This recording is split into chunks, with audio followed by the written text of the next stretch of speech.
I just wanted to take a quick moment and share or video my labor and delivery story before it all escapes my memory, and then when someone asks me questions I have no idea, or the next time I have a baby and I'm like, how did this all go?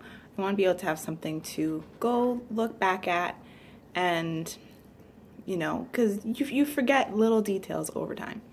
So my due date was February 12th, and on February 8th, a Wednesday, I made plans to go and stay at my mom's house for the next about 5 days. And if nothing had happened by the Sunday, I was going to come home and spend 2 days at home since my fiance was going to be off work. So if anything happened, I had someone here with me because I live out of town, far from the hospital. So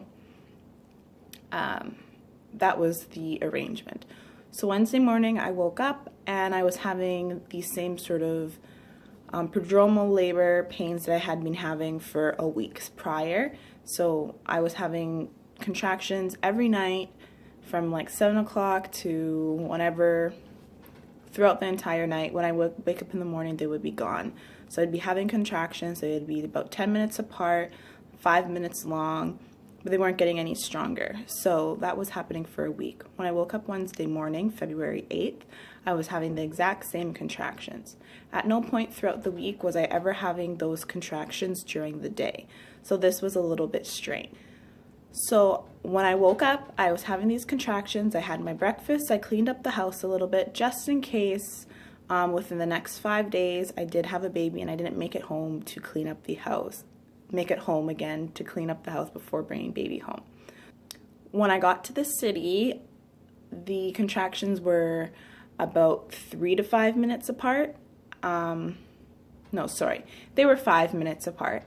And still they weren't really getting much stronger though, but they were consistently getting a little bit closer. And as I mentioned before, they used to be 10 minutes apart.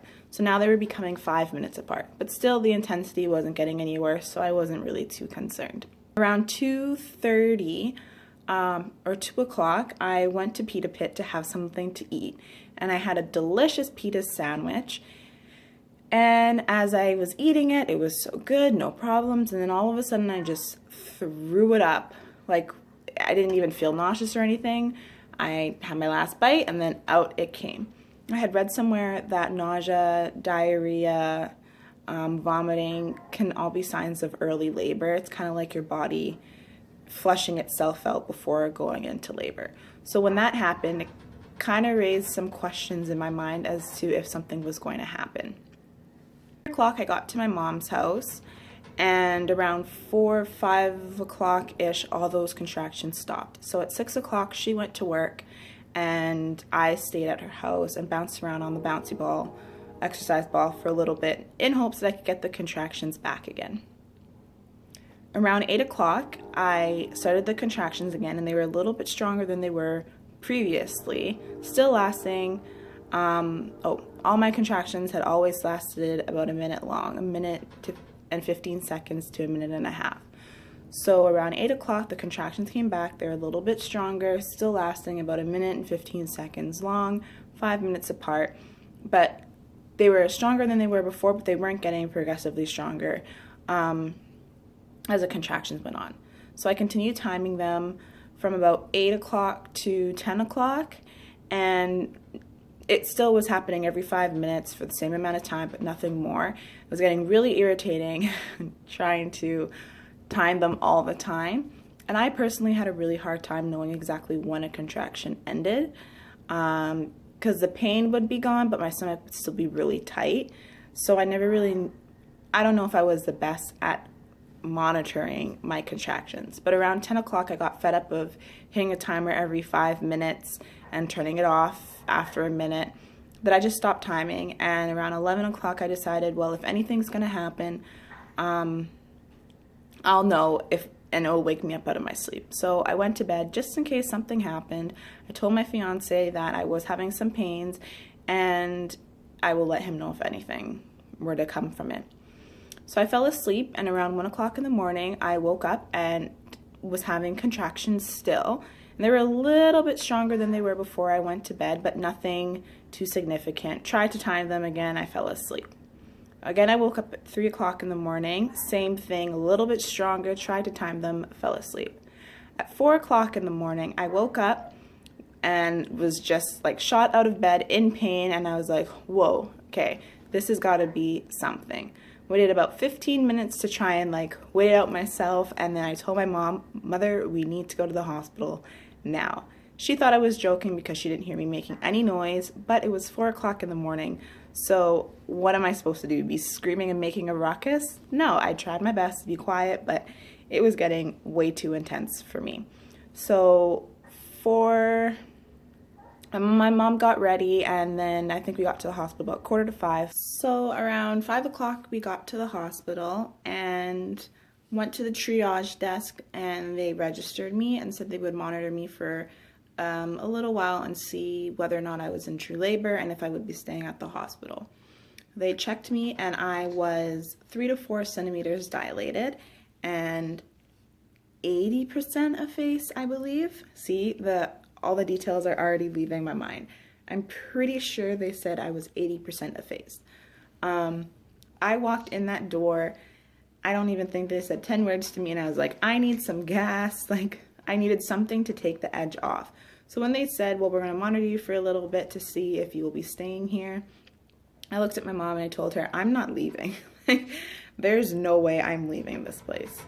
So I think after they checked me, monitored me to see if I was having a contraction, I went to the bathroom. I would say I was probably in triage for like 15 minutes, maybe, and they had got me a room on the labor and delivery floor. So I got a labor delivery recovery room, and it was really nice. It was a nice big suite and everything, so it was really nice. So once we got in there, I think it was around like 6 o'clock, my mom called my fiance to let him know that I was at the hospital and I had been admitted, and that he can make his way here. Poor guy, I had stayed up until 4 o'clock in the morning because he thought I was going to go into labor, finally gave up, went to bed, and then he got woken up 2 hours later and told to come to the hospital. So he was a little bit tired, but it was not a concern. I can't tell you when he got there, but from 6 o'clock in the morning to let's say around 12 o'clock, I was in labor. I was having consistent contractions. At first they gave me the gas, and the gas did take the edge off a little bit, but once the contractions started to get really strong, I felt like the gas, having that mask to my face, made me feel really claustrophobic. So I would breathe it in for a little bit at the beginning, and then I would throw the mask away at the peak of the contraction because I just felt like I wasn't getting the air that I needed. Like it was making me feel really claustrophobic, and it didn't make the situation any better. So I started off with using the nitrous gas, and then my nurse, which I would like to say here in Winnipeg where I live, the nurses, you have a nurse with you 24/7. Like, they do not leave your side. I've watched a lot of labor and delivery videos, and I never really noticed, and someone can correct me if I'm wrong, but it seemed like the nurse just came in and checked you every once in a while. But my nurse stayed with me the entire time, which was pretty amazing. I thought that was really cool. So yeah, I started off with the gas, and then I was in the room. I was going like on my hands and knees and trying different positions, and the nurse said, well, maybe you should try walking around. So I walked up and down the hallways for a little bit, and then I was like, I need something more. So I got a dose of fentanyl. I can't say the word, so don't heckle me for saying it wrong. I know I'm saying it wrong. I got a dose of fentanyl, and kept walking the halls for a little bit. The fentanyl didn't really take away the pain, but it, let's say if a contraction was a minute long and 30 seconds of it was excruciating pain, then only maybe, sorry, my phone keeps slipping. If 30 seconds was excruciating pain, maybe only 20 seconds was excruciating pain. It didn't really, at least in the beginning, it didn't really do a whole, it helped, I guess. That's a lie. It did help a little bit, but it was still really painful. Enough so that after that first dose, I was like, I need more. At one point, I asked about getting an epidural and how long it would take, and my nurse kind of had strayed me away from that idea, saying that I'm a little too early, and this is still early labor, and people are usually still at home at this point in their labor. And I kind of got a little mad that she said that, and I'm like, what people? Like, this is painful. I don't know who you're talking about. And I don't care what other people want and what you think I should do. Like, when can I get my epidural? But anyways, so they said they prefer not to give it to you before you're 5 centimeters dilated. They still hadn't checked me since I was in triage, so they didn't really know. But apparently my nurse claimed to know everything. She knew when you were in early enough labor, when you were in enough pain, when whatever. I wasn't paying her much attention because I was way too focused on my contractions, but my fiance really didn't care for her much. Anyways, so they said basically that I wasn't ready yet to have an epidural and to wait it out as long as I could. And I mean, they did do really good in trying to encourage a natural birth. They just kept reminding me that I could do it, and I was doing great, and the longer that I can go without any interventions, the better, and less interventions that I'll need in the future, potentially. So one of the other nurses, because my nurse was taking a break, so the nurse who was relieving her, I had mentioned that I wanted another dose of fentanyl. And then while I was walking though, I had noticed that they had birthing tubs, so I asked about that as well. And the nurse had explained that if I wanted to go in the tub, then I couldn't have another dose of fentanyl, and you have to wait, I think, half an hour or something after your last dose before you can go into the water. And it had been at that point half an hour since my last dose, so if I had taken another one, I would have had to wait another half an hour plus whatever for them to get me the drug. And by that point, the pain would be even worse because you have to wait like half an hour once it's gone. So I was like, let me go in the tub now. And if need be, then I'll get out and get more drugs. Because I didn't want to have a waiting period before I could go into the tub. So I went into the birthing tub. The jets were all the wrong way, but whatever. I went into the tub and it was really good. I was having a lot of back labor, so that required my mom to put a lot of pressure on my lower back.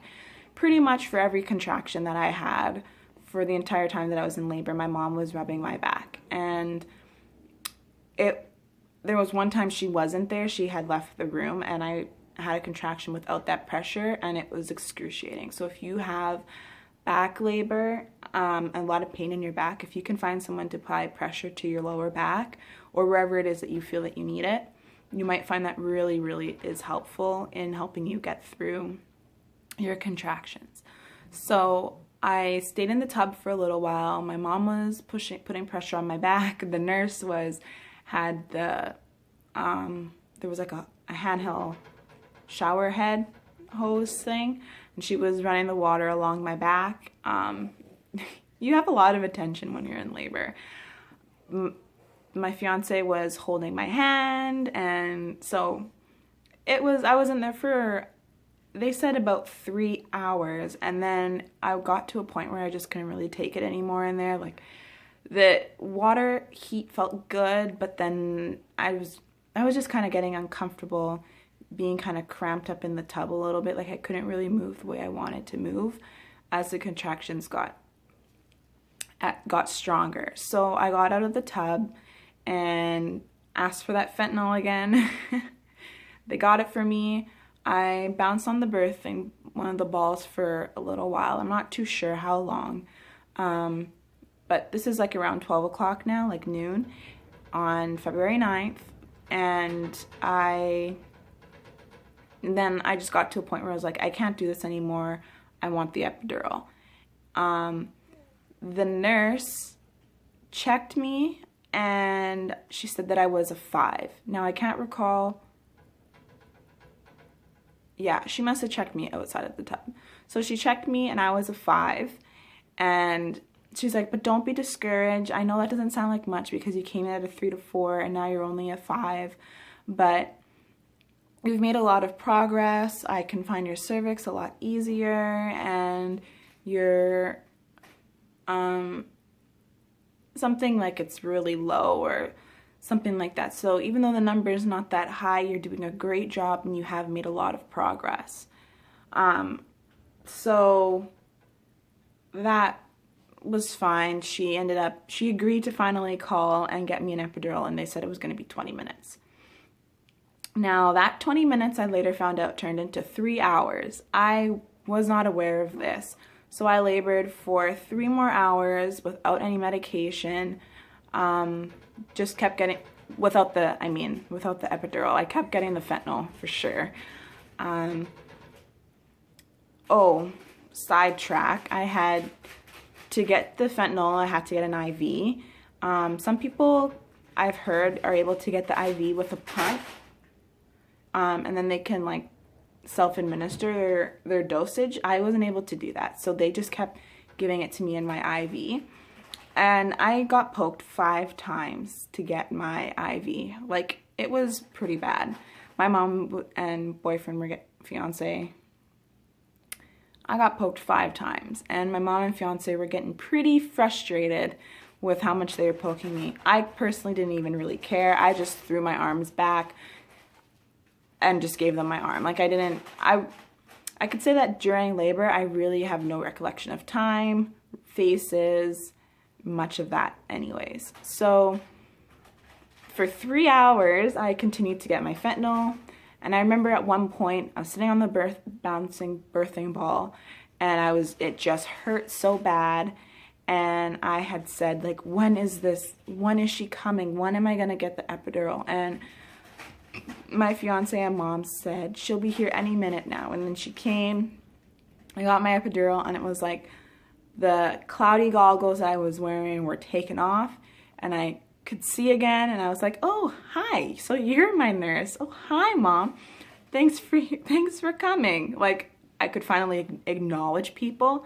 It felt like the whole time up until that point, I really wasn't aware of who was around me and what was really happening, because all of my energy was focused into getting through each contraction. So I finally got the epidural, and I think it was like almost 4 o'clock. So somewhere between 3 and 3:45, I got my epidural. And after getting the epidural, I still was feeling quite a bit of stuff down there. Like, I wasn't feeling it in my stomach as much or my back, but I was feeling what I described as pressure. So I asked, and I made a comment, and I said, I'm still feeling a lot of pressure. Like, is this normal? Should I be feeling this? And my nurse was like, yep. I have my original nurse again. She said, yep, it doesn't take away all the pain. It doesn't take away all the pain. I was still able to move my legs and everything like that. And I was under the assumption that when you get an epidural, like, you're numb from the stomach down. Like, you can't feel anything. You can't move your legs. You'll get a catheter. That was my understanding of an epidural. So I actually had movement of my legs. They called it a walking epidural. I did not get up to try walking, though. I didn't really have the time, and I'll explain why. But I still had good sensation in my legs. It was literally just my stomach that was numb. Like, my abdomen was numb, and that was it. So I kept mentioning I was having this pressure, and she's like, yeah, it's normal, yeah, it's normal. I'm like, did they give me the drugs yet already? And then anesthesiologist said, yep, the dose is in, here's the button, press it when you need it. And she left. And I still made the comment that I was having, sorry, I'm looking at my babes. Still making the comment that I was having the pressure. So the nurse kind of like rolled her eyes and was like, okay, well, I'll check you. And she checked me. This couldn't have been more than like 5 to 10 minutes after getting the epidural. She checked me and I was 9 centimeters dilated. I was not checked before getting my epidural. So the last time that I was checked was just after I got out of the tub around noon, and I was 5 centimeters. So from noon to 3:45-ish, I went from 5 to 9. So I pretty much went the entire way. And the nurse is like, oh, you almost did it. I knew you could do it. I told you. And she was so excited. And in my mind, I'm thinking, like, am I supposed to have had this epidural being 9 centimeters? So I took a brief moment to text my friend, because I was supposed to go see her that day. I never got in touch with her, obviously, because I was in labor. And another friend asked how my doctor's appointment went, because I was supposed to have a doctor's appointment that day. I didn't have the doctor's appointment. And then, so that's like 4 o'clock that I picked up my phone and I started sending a couple text messages and like talking to my mom and my fiance, like, you know, instead of snapping my fingers at them and ignoring them or whatever the case may be. So before everything started, when they say you have the urge to the urge to take a bowel movement, that's no joke. I was adamant, 1000% sure that I had pooped in the bed. Like, you couldn't have paid me to change my mind. I was adamant. Like, I made the nurse check me twice, because I'm like, I pooped in the bed. There's no way I didn't. I know I did. I didn't. Don't ask me if I pooped during labor, but I didn't poop at that time. So, I told my fiance, I'm like, please go get her. Like, I'm adamant. Like, I'm sure I pooped. I know I did. I know I did. My mom and him are kind of chuckling at me, and she comes and she checks, and she's like, you didn't poop, but I can check you. And she checked me, and I was 9.5, pretty much 10. They popped my water, because my water didn't break yet. And then they started getting everyone ready and bringing stuff in the room for delivery. A little bit of time passed, and then I started doing some practice pushes. I did maybe 3 of them, and then the nurse asked me to lay on my left.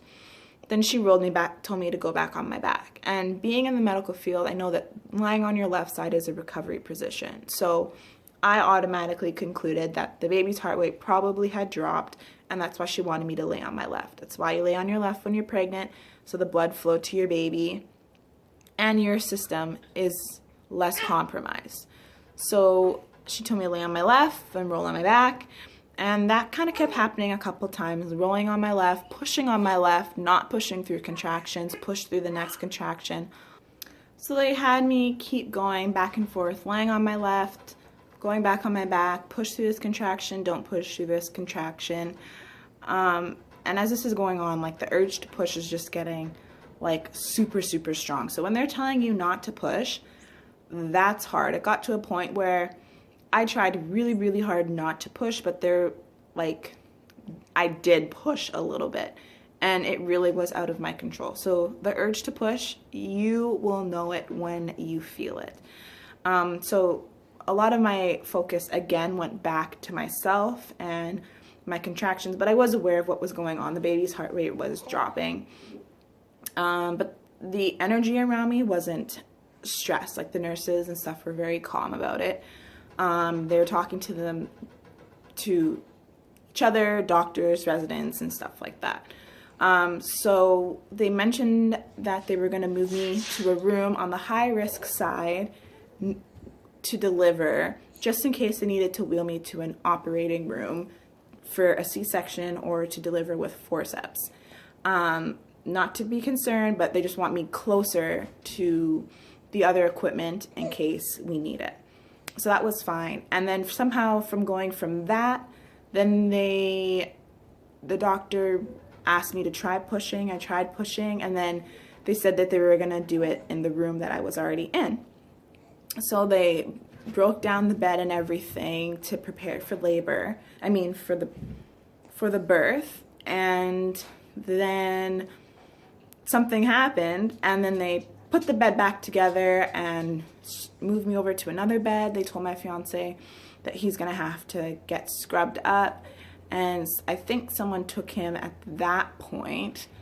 They moved me over to another bed, and then they wheeled me down the hallways into the operating room, which I thought I was going to be in a room near the operating room, not in the operating room.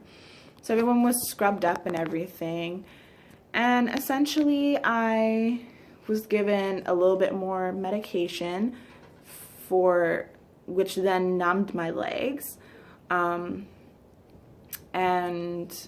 the baby was delivered by forceps in that room, and I had a couple stitches. I don't know how many, they never counted, but they said it was a 2nd-degree tear. Apparently they didn't give me an episiotomy, but I had researched that usually when you get a forceps delivery, they cut you. So I'm not 100% sure whether or not they did or didn't, but I did have stitches. And then they cleaned us up, well, cleaned me up. And by the time I had gotten back to the room, I could feel my feet again. So it was just like kind of like a booster shot that they had given me in my epidural to numb me for the forceps. Yeah, I had to get up to use the bathroom, and I had to void, I think they said like 300 mLs or 500 of urine before I could have a shower. So once I did that, then I was able to shower, and that was pretty much it. So my little baby boy was born at 5:45 on the 9th. He was 21¼ inches long and 7.9 ounces, and his head was 13 inches. And he was beautiful. Ugh, your heart, you may not think that you might cry, but you may not think you will cry, but it just kind of takes you, and you probably will, and you won't even expect it. I know I sure did cry. My fiance cried. We're not criers. It was a little bit stressful going in though, so that might have had a lot to do with it. Just the relief, and then the relief that it wasn't any worse than it was sounding like it could be the whole delivery. So yeah, it's a beautiful experience, and I still wish, with even the pain, that I could just have that day back. I wish I could just keep it, because it was such a precious day, not just him being born, but the entire day from the very beginning. I just cherish that day, the best day of my life thus far. So now we are 4 weeks postpartum, and I'm feeling really good. I might probably do a little bit of a postpartum video after, just so I can remind myself what it's like the days after having a baby. But if there's any questions from anybody, please leave them down below, and I will see you next time. Bye.